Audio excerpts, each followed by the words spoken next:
welcome back. Now we're going to investigate friction. We're going to do lots of detail, all right?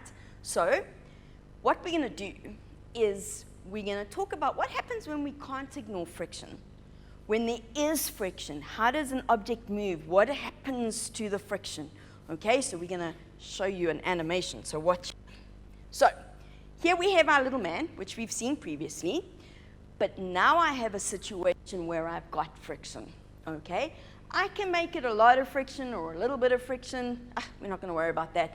The friction depends on the objects, okay? So we're not going to be too stressed. Now what I want you to see is I'm also going to put, the forces are going to show, all right? So here we have our little man, and now, oops, he's applying a force.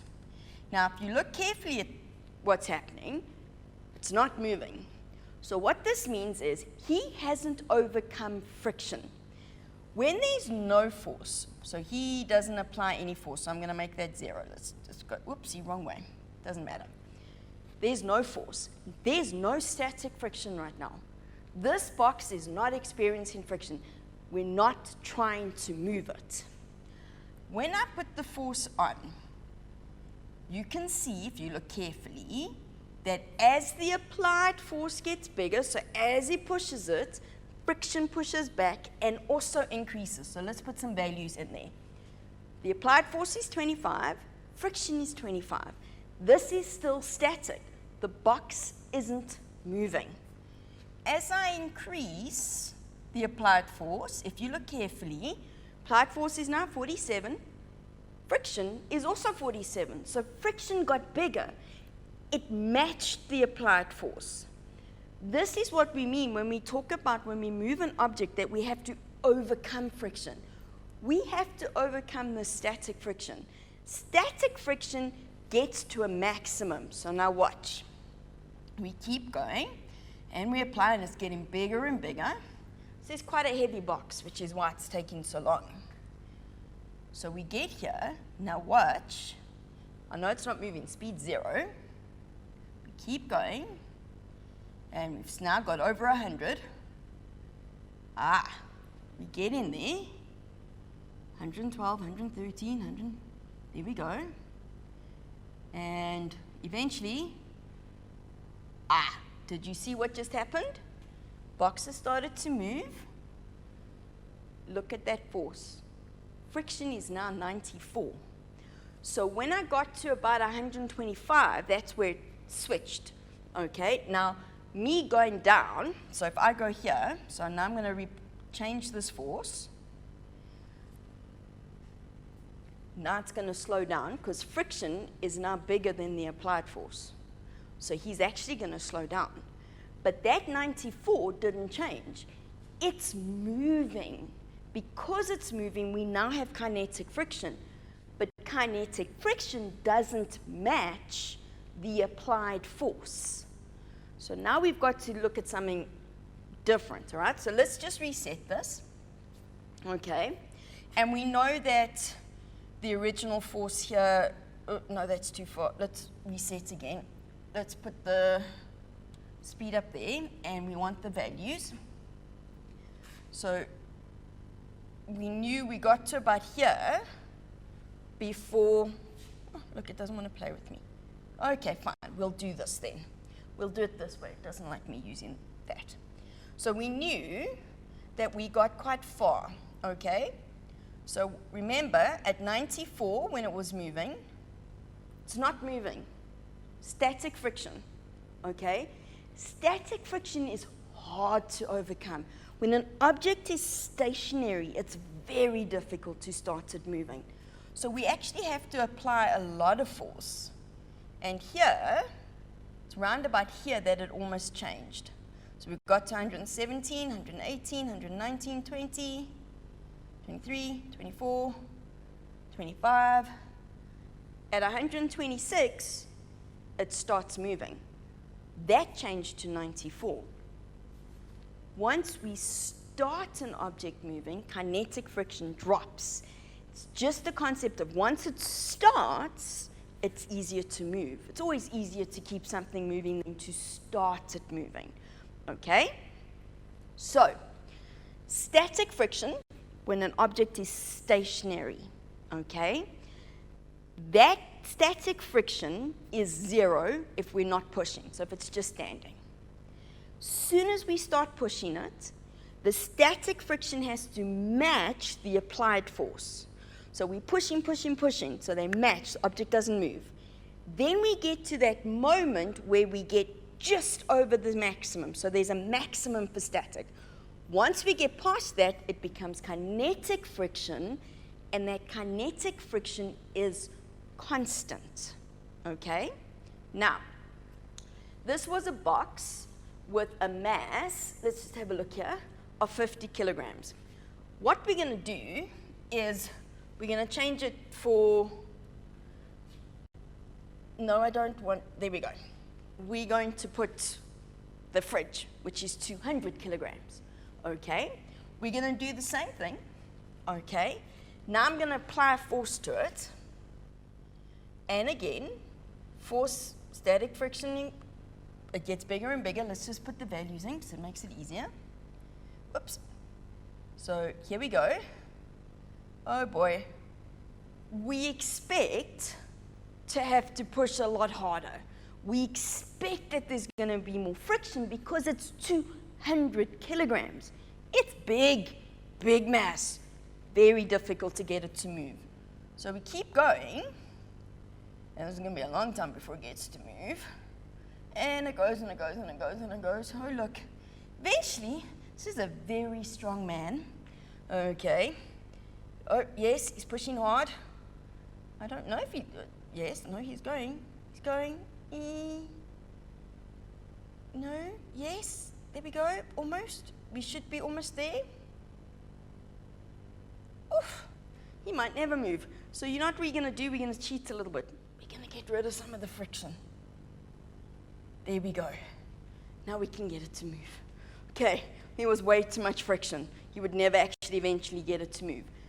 Now if I take that force away, so now I take all those forces to 0. The object still moves. Static friction doesn't disappear, but eventually that static friction will cause it to stop. Now it's stopped. That static friction is gone. Sorry, the kinetic friction is gone. Now it's static friction, and it's 0 because there's no force acting on it. Okay, movement, kinetic friction. No movement, static friction. The mass of the object was very important. Very, very important. Okay, so let's go back here. So we've done that. When we look at static friction, this is the definition. Definitions are very, very important. It's the force that opposes the tendency of motion. Please be careful here. It's very easy for you to go, it's the force that opposes the applied force. It doesn't have to oppose the applied force. Okay? It can be in the same direction as the applied force. What it opposes is the way the object wants to move. It's always in the opposite direction to motion. Now, with static friction, it's the tendency of motion. So it's the way we want it to move, because it's not moving, of a stationary object relative to a surface. We have to have a surface. Okay? Now, how much that static friction is depends on the two surfaces. That's very important. Then, the maximum, and this is a new symbol for you, where we've got, and we usually write this F as like an italics F. It's a little bit of a curly F. It's not a straight F. Though, if you did write it as a normal F like that, that's fine. We just normally write it to a slant. F maximum, F for friction, little f, S for static, max for maximum, okay, is the static friction just before an object starts moving. So when they describe this in questions, they'll say to you that the force applied to an object is, say, 100 newtons just as it starts moving. That's the maximum static friction. That's an important value for us. The other values, as it gets bigger and bigger and bigger, not that important. Maximum static friction is important for us, okay, because that's the friction we have to overcome. Then, kinetic friction is the force that opposes the motion, not tendency to move now, but the actual motion of an object moving relative to a surface. So static, stationary, kinetic, moving, okay? Now that's a constant. Kinetic friction is always, always, always, always smaller than the maximum friction. There will be no situation where it's the other way around. So if you're looking at calculations and you work out the kinetic friction to be bigger than the maximum static friction, you've made a mistake, okay? It doesn't always have to be a big difference, like we saw in the animation, it was about 30 newtons. It doesn't have to be big, it can be small, but it must be a difference, okay? They will never be the same. When we look at friction as a force, there's a couple of things we need to take into consideration. Number one, it is independent of the size or the area of the object. So if we look at the fridge again, whether I had the fridge standing upright on its side, it wouldn't make a difference. So the area, so whether I'm looking at my hand against my hand, let me put my pen down, whether my hands go this way around on each other or this way on each other, they'll have the same amount of frictional force. Because it's not about this area, it's about the surfaces. It's about the type of surface, okay? That's the first thing. Secondly, it is dependent on the mass. It is absolutely.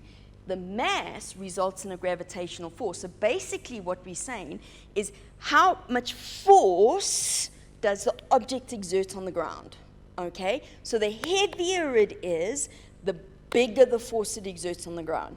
The closer the two surfaces can become, and the closer they become, the more friction they'll experience, okay? And it's the same when you rub your hands. If you only do it lightly, they don't get as hot. When it's really cold, you push them really hard together, because then they get nice and hot, okay? So, it is dependent on the type of surfaces. Whether we have wood on metal, wood on wood, wood on plastic, metal on plastic, whatever. The two surfaces are important. And this is not, we can't affect that. So we can't go, this plastic for this situation, if I have wood on plastic, one time it's going to be easy, next time it's not going to be easy. No, wood on plastic has a certain friction. It is what it is, okay? We can affect the amount of friction by the way we apply the forces to it, but we can't change how the two surfaces relate to each other because of their microscopic properties, okay? So it does depend on the surface. If we change the surface that an object is moving on, we change the friction that it experiences, okay? So, very important, it always acts in the opposite direction to the motion. And I see this often, particularly when we've got objects on slopes, okay? Because we want the friction to always go up the slope somehow, we tend to forget that the friction can also act down the slope. If I'm pulling an object up the slope and it's moving up, friction has to act down. If I'm letting the object slide down the slope, friction has to act up. Friction opposes. Friction doesn't go in the same direction. Friction isn't helpful for us in this situation, okay? Friction takes away. It's bad, okay? Friction, now here we get into some important terms, is directly proportional to the normal force. So what that means is, remember, the normal force is the force that pushes up on the surface when the object's on it. Directly proportional means that if I double the normal force, I double friction. If I halve the normal force, I halve friction. They do the same amount. So how do I change friction? I have to change the normal force. How do I do that? Make an object go force at an angle, okay? But it's directly proportional to the normal. That's very important. If we change, and they'll ask you this, if we change the way the forces act on a body, which then changes the normal force, we change friction. There's no exception to that.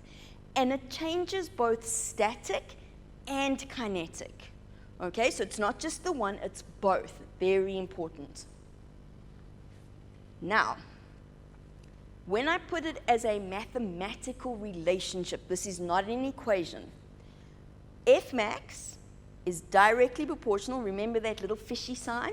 Means directly proportional to the normal force. This is well and good, but we need it as an equation, okay? I can't do calculations from this. This doesn't help me. I can't work out F max. I need to have a relationship. So, kinetic friction is also directly proportional to Fn. These are the same. From here, I want to get to a calculation. I want to get somewhere with this. So, that gets us to the coefficient. Please, you need to know what this symbol means. The coefficient of static friction, mu s, and it's a u, when you write it, it's always difficult when you see it typed, but when it's written, it's like a U that's backwards with its tail on the left-hand side. It's a Greek letter, okay? Mu s is the ratio of S max to Fn. Ratio division, so I'm dividing newtons by newtons, so it doesn't have a unit, and it's a constant. That gets rid of the proportionality, okay? For two surfaces, every pair of surfaces has a specific constant. That changes. You don't need to know these constants. It's not like I'm going to give you a list in a big long table. I can't tell you them. What will happen is either you'll have to work it out with the information given, or they're going to give it to you and you can use it in a calculation, okay? But it's a constant, no units. It's one of the few things you have that have no units. That gives us this equation. You will be given that. That's on your information sheet. Often I sort of joke it a bit. I don't like using the fraction. I just don't. So I often will write it this way around. Okay? Now this constant, right, depends on how this works. They're usually smaller than 0, okay? They can be big, not smaller than 0, smaller than 1. Really, 0, they can't be negative. They can be bigger than 1. That means there's lots and lots and lots of friction. Those surfaces aren't great, okay? It means that it's very difficult to use. We don't use them in science because it means we can't get things to move.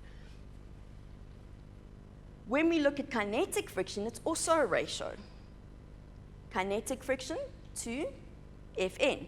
But now it's mu with the k. So the coefficient symbol is the mu. Whether I'm working with static or kinetic friction is the subscript. So you have to put that in there because they're two different types of frictions, okay?